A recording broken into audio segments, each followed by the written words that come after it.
હાલ રાજ્યમાં ભારે વરસાદ વરસી રહ્યો છે. સુરતમાં પણ વરસાદ વરસી રહ્યો છે. ત્યારે સુરતમાં સાર્વત્રિક વરસાદને લઈને અનેક ઠેકાણે રસ્તાઓના ધોવાણ થયા છે. શહેરના ડભોલી ખાતે આવેલા રોડ પર મસ્ત મોટા ખાડાઓ પડતા વાહન ચાલકોને ભારે હાલાકી વેઠવાનો વારો આવ્યો છે.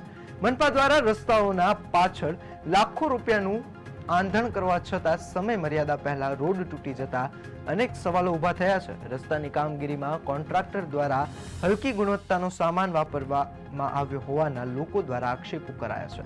રોડ તૂટી જવાની ઘટનાઓમાં ઇજારદાર પાસે કોઈ પણ જાતની પેનલ્ટી વસૂલવામાં આવતી નથી, જેને તંત્ર દ્વારા ભ્રષ્ટ પ્રોત્સાહન આપવામાં આવી રહ્યું હોવાનું ચર્ચાઈ રહ્યું છે.